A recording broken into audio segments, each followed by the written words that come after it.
नमस्कार दोस्तों, एक बार फिर आपका स्वागत है हमारे चैनल में। आज जो कहानी मैं आपके सामने लाया हूँ थोड़ी सी अलग है। ये कहानी है एक गांव में एक मांगने वाले की। जी हाँ, ये मांगने वाले की एक खास बात है कि वो जिससे भी मांगता है, किसी दुकान से जाकर, किसी के घर से जाकर, ये सिर्फ ये बोलता है कि आपके घर में जो वेस्ट है, जो आपके यूज का नहीं है, वो मुझे दे दो। तो चलिए शुरुआत करते हैं आज की कहानी की। गांव में एक ऐसा मांगने वाला आता है जो सबके घरों में जाकर सिर्फ इतना कहता है कि जो आपके वेस्ट का है, जो आपके यूज का नहीं है, वो मुझे दे दो। सबसे पहले जाता है ये दर्जी की दुकान पे। दर्जी की दुकान पर जाके कहता है, भैया तुम्हारे पास जो कपड़े जो तुम्हारे काम के नहीं हैं वो मुझे दे दो। दर्जी कहता है, हाँ बहुत कुछ है ऐसा, तो ले जाओ। तो वो उसको कुछ कपड़े दे देता है। फिर आगे जाता है कारपेंटर की दुकान पर। उसको पूछता है, भैया जो आपके पास काम का नहीं है वो मुझे दे दो। लकड़ियां जो आपके काम की नहीं है मुझे दे दो। कहता हाँ भैया ले जाओ, ये लो, ये ले जाओ। फिर जाता है सब्जी मंडी में। जाके पूछता है सब्जी वालों से कि भैया जो तुम्हारे काम की सब्जी नहीं है वो मुझे दे दो। बोलते हैं हमारे काम की तो ये नहीं है, टमाटर है, सड़े हुए से प्याज है, थोड़े से बैंगन है, भिंडी है, गोभी है, ये दे दो, ये ले जाओ उठाकर। वो ले जाता है। फिर ऐसे जाता है वो एक मटके वाले की दुकान पे, कुम्हार की दुकान पे। कहता भैया तुम्हारे पास कुछ ऐसे मटके हैं जो तुम्हारे काम के नहीं है। कुम्हार ने बोला हाँ बहुत मटके हम बनते हैं ऐसे जो टूट जाते हैं बनते बनते, ये टूटे फूटे तुम ले जाओ। ले जाता है। फिर घरों में जाता है। अब गांव है तो अलग अलग घर है, अलग अलग घरों में अलग अलग अनाज रहता है। तो गांव में घरों में जाकर पूछता है कि अम्मा जो तुम्हारे पास खाने का नहीं है, जो तुम्हारे पास वेस्ट है अनाज, वो मुझे दे दो। कोई गेहूं देता है, कोई बचा हुआ चावल देता है, कोई बाजरा देता है, कोई कुछ सब्जी देता है, कोई कुछ अनाज देता है। ऐसे करते हुए वो सबके घर से सामान इकट्ठा करता है। गांव में बात फैल जाती है कि कोई मांगने वाला है और वो सिर्फ हमसे वेस्ट मांग रहा है। एक दो दिन हो जाते हैं, वो नहीं आता है मांगने के लिए। इन एक दो दिन में वो मांगने वाला करता क्या है, जितना भी अनाज उसने इकट्ठा किया, जो घरों से उसको मिला, उस वेस्ट में से उसने वो सब अनाज निकाला जो कुछ उसके काम आ सकता है। उसने वो अनाज थोड़ा सा निकाल, जैसे थोड़ा सा गेहूं साफ था वो हो गया, चावल था, बाजरा था, दाल थी, ये सब चीजें उसने थोड़ी थोड़ी करके निकाल ली। जो बच गया, वो जो टूटे हुए मटके थे, उसमें उसने मिट्टी डाली और उसमें वो अनाज के दाने डाल दिए।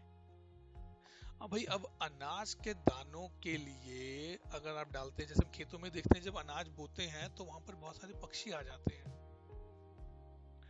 ऐसा देख के पक्षी आने शुरू हो गए वहां पर कि भैया यहाँ पे कुछ तो खाने का मिलेगा, देखते हैं। एक दिन दो दिन पक्षी आए, उन्होंने देखा भाई भला माने से अच्छा लोग अच्छा है, ये हमें पकड़ नहीं रहा, इसका मतलब हम सबने दोस्तों को बुला सकते हैं। उन्होंने अपने दोस्तों को बुलाना शुरू किया। अब जो गली सड़ी सब्जियां थी, जो ठीक थी, दो चार सब्जियां उसने रख ली, जो बेकार थी दो सब्जियां वो उसने उस मिट्टी में डालना शुरू किया। मतलब उसने उसकी खाद बनाना शुरू किया।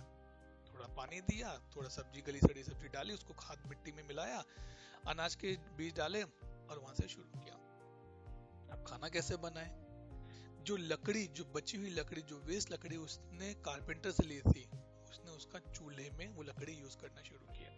मगर खाना बनाने के लिए बर्तन चाहिए। वो बर्तन उसको मिला जो कुम्हार से उसने टूटे फूटे घड़े लिए थे, उसको थोड़ा सा और पकाकर उसने उस बर्तन में अपना खाना बनाना शुरू किया। और देखते ही देखते दो चार दिन में बहुत सारे पक्षी पशु वहां आने शुरू हो गए, क्योंकि जो वेस्ट मिलता था उसको, जो वेस्ट उसके काम का नहीं था, वो उसने उन पशुओं को डालना शुरू किया। जो पक्षी थे वो आके उसमें से, गमलों में से कुछ खाने लग गए, टूटे फूटे मटके में जहाँ अनाज थे वहां से कुछ खाने लग गए। वो फिर दो तीन दिन बाद जाता, बाकी सब जगहों से सामान लेके आता। तो सब्जी वाले ने बोला भैया हम यहाँ निकाल के रख देंगे, जो तुम्हें लगता है खराब है, जो हमारे खराब का है वो तुम उठा के ले जाओ।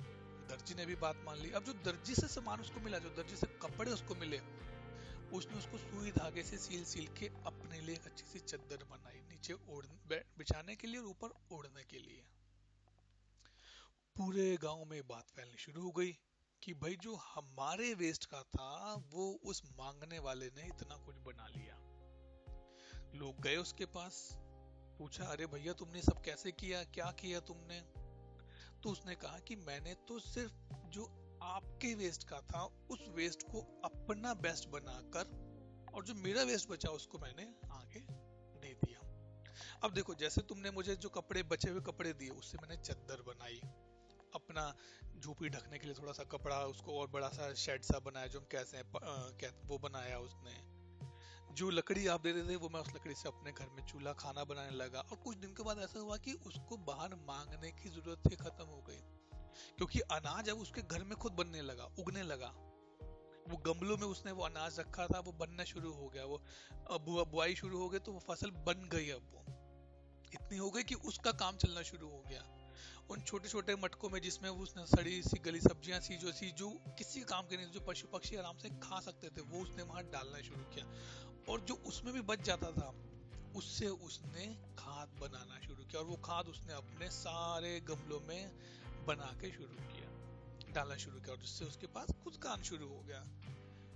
तो दोस्तों, उस छोटे से वेस्ट से जो उसने बनाया वो बहुत ही अमूल्य था। हम सबको भी ऐसा ही करना चाहिए। आज के समय में हम बाहर नहीं जा सकते, हम बहुत चीजें छोड़ देते हैं घर पे। खाना नहीं बनाया, खाना खाया लेकिन बच गया, फेंक दिया, उसको फेंके नहीं, उसको किसी छोटे से मटके में, छोटी सी कटोरी में पक्षियों के लिए रख दें। जो बच जाती हैं, जो सब्जियां बच गई, अगर आपके पास कोई खाली गमला है या ऐसा गमला जो खराब हो चुका है, उसमें उनको डाल के, ताकि आप अपना एक ऑर्गेनिक खाद बना सकें। और हमारा देश तो फसलों में सबसे आगे है। हमारे देश में जो फसलें उगती हैं, हम चाहते हैं, हमें चाहिए कि हम उनको अपने ऑर्गेनिक खादों से ही बनाएं, बजाय कि जो हम बाहर की लेते हैं, जो बनावटी खादें हम डालते हैं उनसे। उम्मीद है आपको मेरी कहानी पसंद आई होगी। अगर पसंद आई है तो प्लीज एक बार एक्सपेरिमेंट जरूर करके देखिएगा। ज्यादा नहीं तो एटलीस्ट पशु पक्षियों के लिए अपने घर में जो टूटे फूटे गमले हैं, मटके हैं, उनसे उनमें पानी डालना शुरू किया, क्योंकि गर्मी बहुत बढ़ गई है और उनको भी आराम मिले। अगर आपको पसंद आई है तो प्लीज लाइक करिए, सब्सक्राइब करिए, और इसको जितना हो सके अपने आगे दोस्तों को भेजिए। एक बार फिर आपसे मुलाकात होगी एक नई कहानी के साथ। तब तक के लिए